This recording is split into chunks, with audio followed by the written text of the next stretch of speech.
armor of light. Thank you for standing and reading the Word.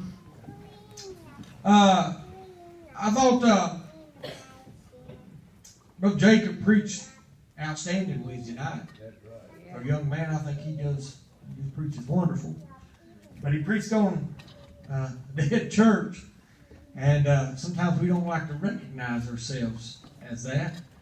But if we're not careful, we can die out spiritually. That's right. Get into this apathy, if you would. But I began to talk to the Lord about this service, and really didn't have no direction for this service. I'll be honest. Sometimes, it's been a couple of weeks since I preached, and I'm always trying to think of what to preach.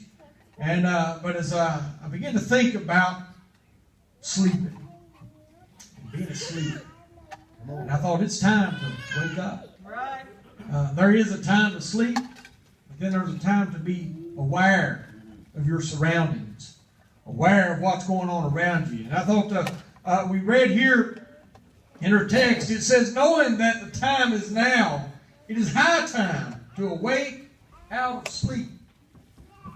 Now's the time to wake up. I thought week before last I was on vacation, and usually when I'm on vacation, Brother Steve, I'm up by no later than 6:30, 7 o'clock, and I got a half pot of coffee down me. Going good. But last week we was on vacation, and with the time change is not too far behind us, and you haven't caught up, and most every morning, the weather was bad, couldn't get out and do a lot, and we slept in. I slept till 8 o'clock. Felt like a sinner, Brother Brad. To be honest with you. And woke up, and then this weekend, I've been sleepy. How many of you have ever been sleepy?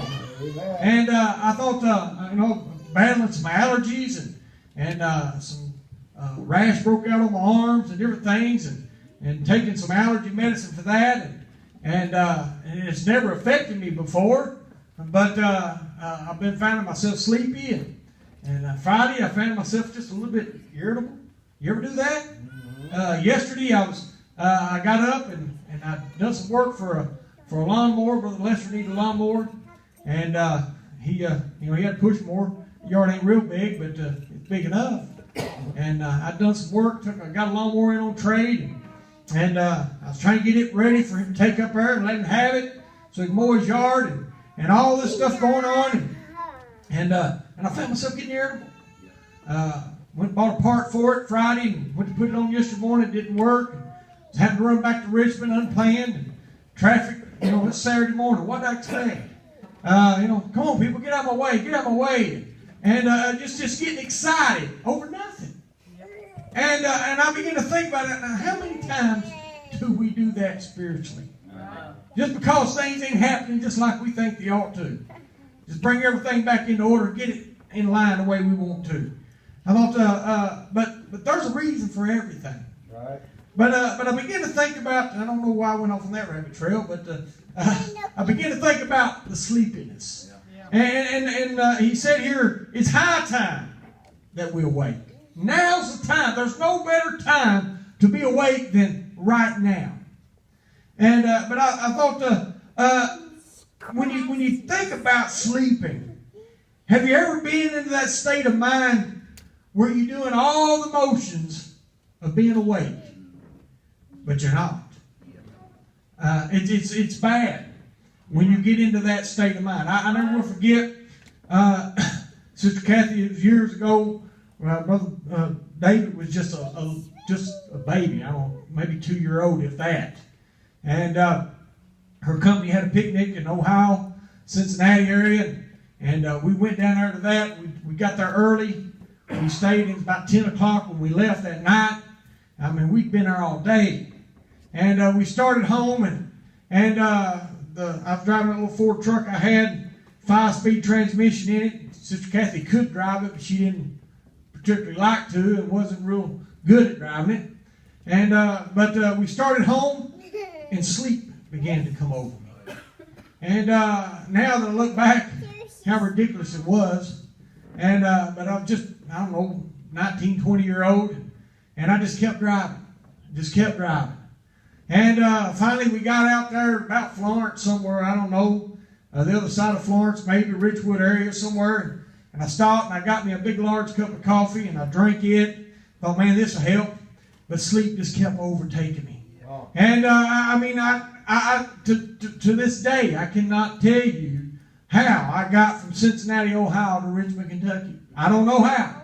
But I made it. We got to Richmond and I pulled over on the side of the road just outside of, we lived in Irving at the time, and I pulled over on outside the road out here just about Redhead, and I told her, I said, if we're going to make it on to the house, you have got to drive. And so I got over to the passenger side, and somehow or another she made it through the gears. I don't know if she drove all the way in first or second, I don't know. But we made it to the house. And before we got home, she pulled over and she said, there ain't no way I can get this thing up the driveway. And I'd slept just enough there that I got us home. But the thing was, sleep had taken over me. I'd done all the emotions. I drove me and my wife and my son all the way from Cincinnati, Ohio, in such a state of mind that I didn't even realize I was driving.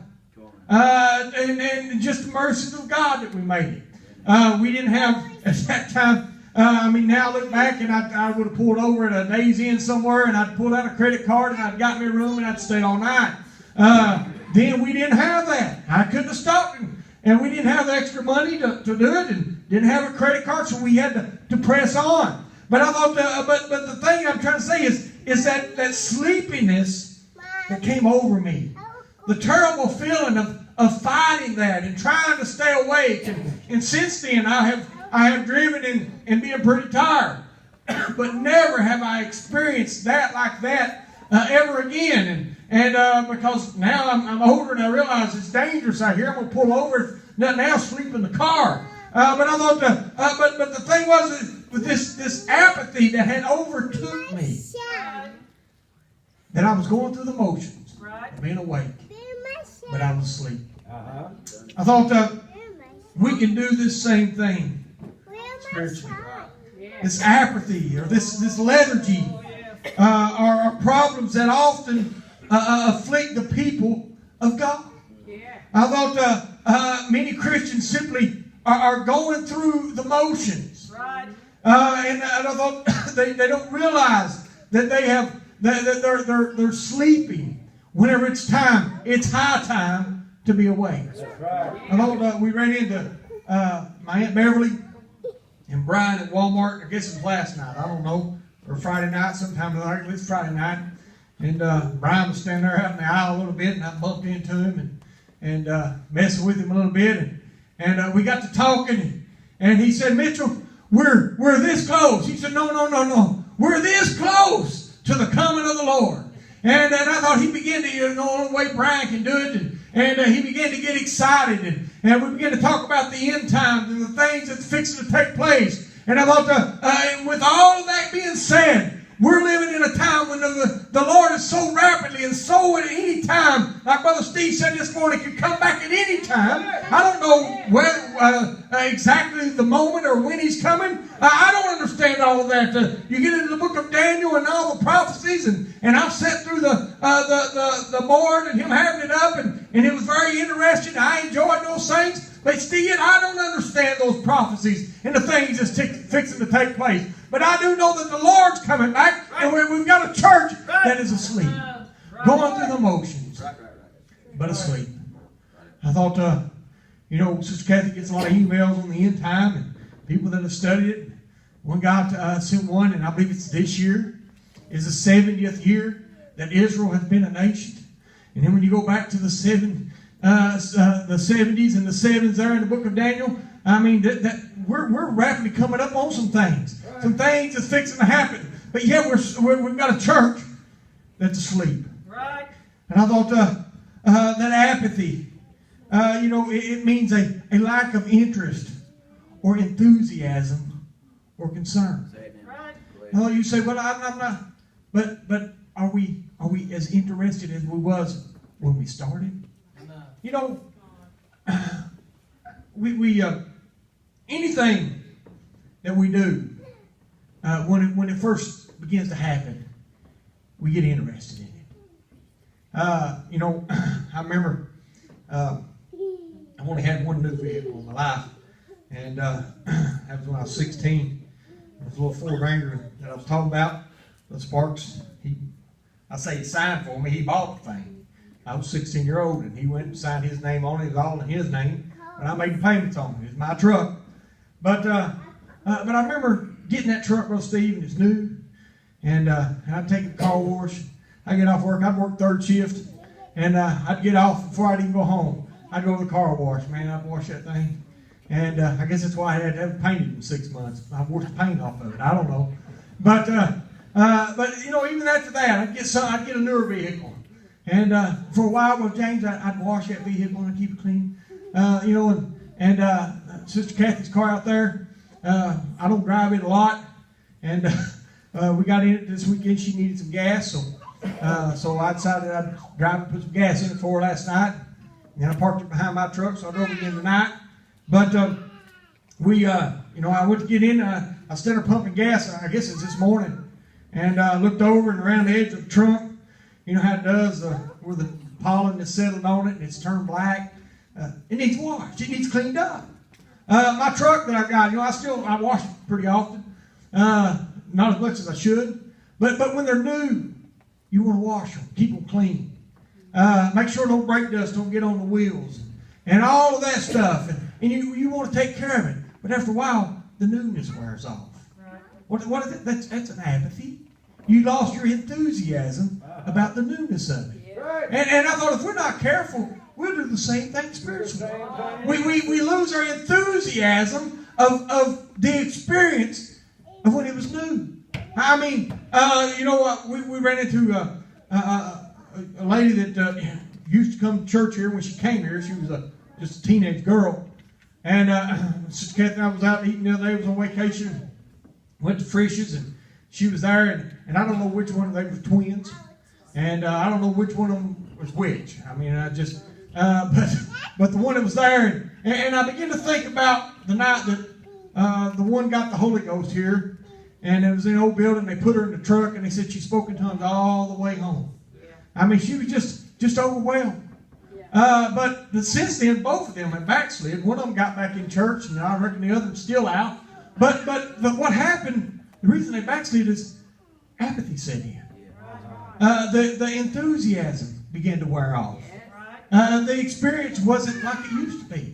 And I remember a lot of times whenever they would nearly pack them out of the house of God because the Spirit would be on them and the altar service would be over and people would be ready to go home and the Spirit of God still moving on them and them get them up and lead them out of the house of God. And I thought, it's been a long time since we said it's because we've allowed a sleepiness to come over us.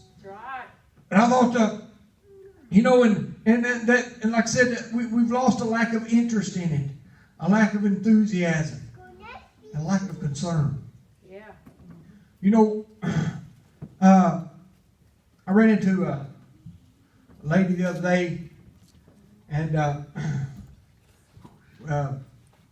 her husband still claims to preach, but he don't ever go to church no more. I mean, I can't quite figure that now. He's got everything figured out the way he thinks it ought to be.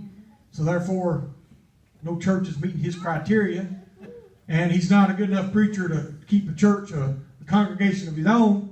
So he just sits at home, and you know, and he's holding says he's holding his own. I don't know. I've not talked to him in a while, but anyway, I ran into his wife and his little girl the other day, and I mean, I wouldn't have recognized them, but she spoke, and I realized who she was, and then I hadn't seen his little girl since she was a baby. And here she is, probably in her preteens, and the way she was dressed, I thought, man, I can't believe this. But see, what's happened is he's lost his lack of interest, his lack of enthusiasm with the house of God, and he's lost his concern. And because of that, he's allowing his children to just develop into whoever they want to be. And he thinks that, once they get to a certain age, then they'll lay off all these things. But I'm sorry. You know, and I thought I probably made a lot of mistakes, Sister Pauline, as a parent. But I thought I have when my children were young and under our wing and we were able to instruct them, I thought we done everything in our ability to keep them away from the things of this world. And I thought Sister Laura's still here with us, but I thought, but David got involved in the things of this world. He allowed them to lure him and draw him away. Yeah, he's going to a church somewhere tonight, but he's still not living holiness. He's not living the life that he knows that is required of him to get to God. You say, you're saying no, but I'm saying when we step away from the things that we know, and we take on something less, then we have walked away from the perfectness of God. And I thought when we lose our enthusiasm, and I thought when we're enthused about this, we're desiring to draw closer to God, not draw away from Him. And I thought, so whenever I see how this sleepiness can come over someone that has been instructed and brought up into the ways of God and be lured away, then how much greater influence would it be for someone that's already been allowed to do these things? It's so critical that we keep our young people enthused about the house of God. And I thought, I'll be honest, raised in a pastor's home, there was times that I looked at the things that was going on in the church and I thought, when I get old enough, I'm not going to have nothing at all to do with this. I'm going to be through with it. I'm through with it. Sister Michelle said, yeah, she's no doubt said the same thing. And then she turned around and married the preacher. The Lord calls me to preach. And puts me back into this. And I thought, but the thing is I've got an enthusiasm. I want to do more for God. But I thought it's those times whenever I fail to pray, I fail to seek God like I know to, like Brother Sparks said a while ago. And then I find myself growing weak. And then that apathy begins to set in. I thought it's time that we awaken. Right. It's time that we get excited about what's going on. Yeah. We got a fella there at work, and one of us at work there, I know what I'm talking about. But he got himself in a situation. He lost his apartment, living with another guy that they're in an apartment complex, and he's got a car, but the water pump went out of it, and it's a Subaru, so everything is internal. And so when you take that water pump off, you got to take the timing mechanism and all that. And he wanted me to fix it. I said, I ain't touching it. I'm not getting into that. I ain't working on Subaru. And but number one, I knew he wouldn't pay me to fix it. Yep. And number two, I knew it was a bigger job than I wanted to get into. But anyway, so he rides to work with this fella, and he stops and picks him up, brings him to work, and he could go ahead and clock in early. Come in and help get things set up. Once I come in and say, everybody go to work, and we don't start at 6, but he gets sometimes an hour and a half early. But he'll come in every morning, get him a donut, eat it, go over, sit down, and go to sleep. And sit there and sleep for an hour with his head laying out, pull a hood down over his head and sit there and sleep. We'll go to break, he'll come out, he'll sit down, pull that hood down over his head, and go to sleep. I mean, he can go to sleep faster than anybody I have ever seen in my life. Yeah. I mean, he just sleeps. And, naturally, if you're in a place like that, you go to sleep, you're going to get pregnant. I mean, somebody's going to end up sticking a pack of mustard in your ear or something. I mean, something's going to happen. But, and they know that if they mess with him, he's going to be mad. And the rest of the day, he's going to walk around there with his lip down his knees and he's all upset and mad because somebody's picked on him. And I thought, but you see all that, and then he wants everybody to feel sorry for him because of the situation he's in. When you want to look at him, you shake him and say, if you would just wake up and realize why you're in the shape you're in and quit sleeping all the time. He lost his wife, his little girls, she's a pretty good sized girl now, and he don't get to see her much because I heard him tell somebody the other day his ex-wife didn't want him to come over and want her to come over to the apartment where he's living. I can't say that I blame her. And if she's any kind of mother at all. And so he's got all this stuff, and he says his world's coming in, but all he wants to do is sleep. Right. And I thought, I'll look at a church, world in general. Yeah. Right. Not this church necessarily, but a church world in general. Let's look around and they're saying, this is happening, but we're asleep. We're not waking up. And the scripture says it's high time that we awaken. I thought I got a lot of stuff here that I'm not even going to get into. I feel like I've delivered what the Lord's laid on my heart. But I thought, knowing the nature of time, it's time to wake up. As I prayed this morning in Sunday school, filling out my book, opened it up, and looked at the date, April 15th. We're halfway through the 4th month of this year, when it seemed like last week was Christmas. Right. I mean, time is flying by.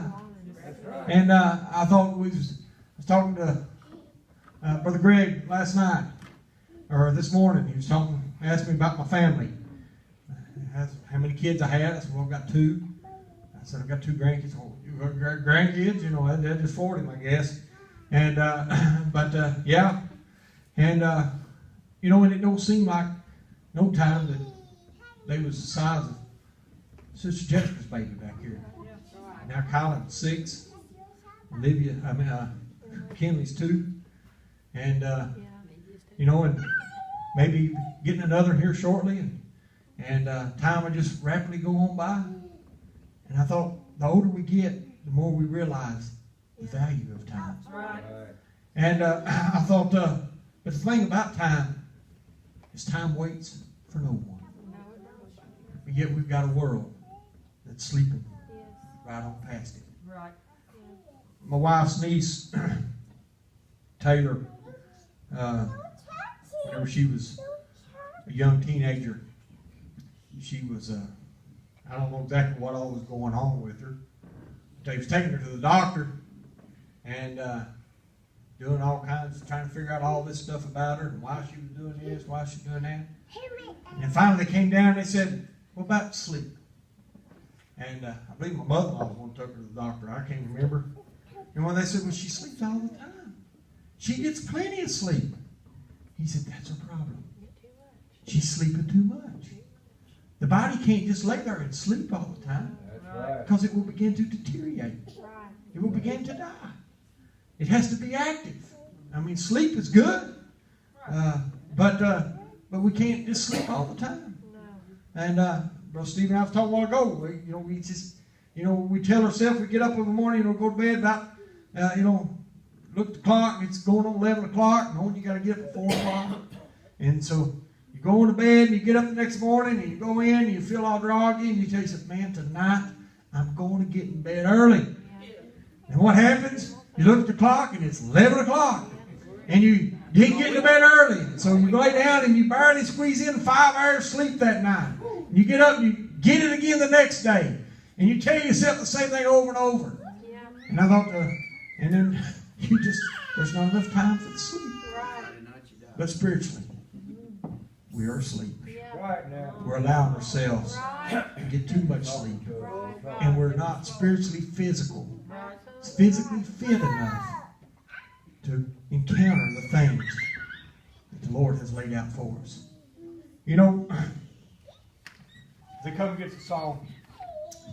I made mention of the guy, Tractor Supply, the other night, stopped me. And like I said, he had a full beard. He wasn't all big old bushy, but he had a full beard and things that we just not necessarily accustomed to. I'm not going to say that there's anything wrong with it. Not. It's just we're not accustomed to it. I like a good clean shave. Head and all. Yeah. That guy, he took time to stop me and say, the Lord said to tell you that there was great things happening. And I felt a connection there. I did. I felt the unction that this guy's got something from the Lord for me. And I accepted that. I took that. Yeah. I mean, if he come and told me something bad, and I felt what I felt, then I would have had to accept that. Right. Just the same as I accepted that, hey, I'm getting a blessing. Right. But if we're not careful, we will allow ourselves this apathy to come over us, and this lethargy, that we go into a place and we run into someone that's needing deliverance. Yeah. We don't recognize it. We heard Sister Shirley Lester preach, and she's very vocal, very bold about it. She'd walk into a store and see this guy sitting there with purple hair, and she'd say, "Why do you do that?" I mean, she don't care, and because she knows why they do that. Right. She knows that there's a spirit that has came over them that's got them bound. The reason they're doing those things. And I thought, so we go in and we recognize those. And ran into a guy the other day, and he was a big old guy, probably weighed about 400 pounds. And you know, them guys that don't have a neck. And not just making fun of him, but he didn't. He was big, he didn't even have a neck. But he had earlobes that was this big around, and they were sticking straight out. And I'm looking at him, I'm like, why? Because there's a spirit that has taken over him. He can't help it. There's a spirit that's going on around this world when you drive down the street and you see tattoo parlors and body piercing signs all over the place. And why? Because there's a spirit that's come with that, that's taken over, and it's drawing them to those things. And then we have a world, a churchy world, if you would, that's standing up and saying, but it's all right that you can do these things, that they wrote that I love the Lord upon their hands. No, that ain't what the Scripture said. The Lord's Scripture said that they wrote I love the Lord with their hands, not upon themselves. Right. And I thought, and then they're twisting and turning the words of the Bible around to fit this time that we're living in. And then we look around and we're in such an apathy that we go into the midst of these people. Right. We've got what they need for deliverance, but we're keeping it to ourselves because we're asleep. We're going through the motions. We think we're awake, but really our mind has done shut down. Uh-huh. I thought it's a bad feeling when your mind is shut down and you can't even function. When I came in yesterday, got up and I got that lawnmower fixed, took it to Brother Lester, mowed my yard. And Brother Greg and Brother Steve came down for a few minutes. I went in the house. Sister Kathy said she's going to fix us a little bite to eat. And she said she's going to fix us a grilled cheese sandwich and French fries. I said, well, actually, I want a grilled cheese sandwich and popcorn. That's what I like. And we bought some bread the other day, and I kid you not, that stuff is that thick. Sir Lee, and it's moist. It'll stick to the roof of your mouth. It's good bread. And she took that, she put that in the skillet or on the grill or whatever. But anyway, she fried it in butter. And she put 2 pieces of cheese on that thick bread, Brother Danny. And when you picked it up, the butter was just about dripping out. That's the way I like it. Now, I know it ain't good for you, but that's the way I like mine. And she fixed me 2 of those, and I ate those, and I ate a big bunch of popcorn. And I was sitting there on the couch, and I don't even really remember laying over. But 2 hours later, I woke up. And I was laid over on the couch, and I think my feet were still in the floor. I had just about died. And I'd sat there, and I don't remember what I was doing before I went over. But somehow or another, sleep overtook me. And it was cause, I know what done it. I ate a whole bunch of carbs. I mean, that bread was thick, and that butter, and that cheese was creamy, and it was good. But I thought, I'd done that, and it overtook me, and I slept. And whenever I woke up, I tried to open my eyes, but I couldn't. I felt like I had been drugged. And Sparks texted me, well, no, I was going to the funeral home, and I said, I've got every intention to. And so finally I got up and got a shower and made it on up to the funeral home for a few minutes. Came back home, and in just a short while, I was back in the bed. But I thought, you know, and that's funny. It's comical. But I thought, I allowed that to happen to me because I knew what I was eating. Right. And I'd already taken those allergy pills, and I was already feeling bad anyway. And it didn't take a whole lot for that sleep to overtake me. And I thought sometimes, spiritually, we get ourselves into a place where we just say, well, I'm going to give up and just sit here. And I'm going to go through the motions, even though that I know I'm not being effective. And I thought the thing about being saved is God wants us to be effective for Him. He saved us for a reason. Yes. Number 1, to keep us out of hell. Right. But number 2, so that we could be someone to go out and lead somebody else to Him. That's it. But when we allow this apathy to come over us, we cannot be beneficiary God. And I thought, I want to be effective for God. I want to do more for God. And I thought, I've been trying. Sister Kathy and I went out last weekend, and she got some tracts. And we've been, I didn't realize, we went to restaurants and put your tract out, put your tip inside the tract, that way they got to open it to get their money out. And go in the restroom and leave a tract. We went to the mall last week. I was on vacation, and the little lady standing out front, she stopped and she wanted to do something with Sister Kathy's hair. And she had it up in her little bun on the back of her head. And she said, "Can I take this down?" I said, "Her hair is long." I mean, that's all I told her. And so Sister Kathy looked at me, and normally she'd say, "No, don't take my hair." So she let her. I'm like, I can't believe she's doing this. And she sat there, and the lady took a straightening iron, and she ran it through her hair, and then she put a curl in it. And she said, "What'd you think?" And she was Russian or had this, a Slavic accent. And Sister Kathy, and she said, I don't worry about my hair much. She said, "But it's so long and so pretty." And she's doing all this. And finally she helped Sister Kathy get it put back up. And Sister Kathy stood up, reached in her purse. She said, "Now I listen to you. And I listened to what you had to say. Now I want you to read this." And she gave her a tract. And I thought, and I thought, she went through all of that just so she could give her something to tell her about Jesus Christ and what he could do for her. And I, like I said, normally she said, "No, don't you mess with my hair." But she sat there and went through all that. And I thought, what are we going through so that we can reach someone else? Or are we just sitting here asleep and allowing all the pressures of life to come in like a bunch of carbs and put us to sleep? I thought, it's time that we wake up tonight. It's time that we get on fire for God. As they come and get us a song, I hope I've helped you. So I had several more things wrote down there, but I don't feel like going there. The main thing is that it's time. It's high time that we awake. As they come and get us a song, now let's pray.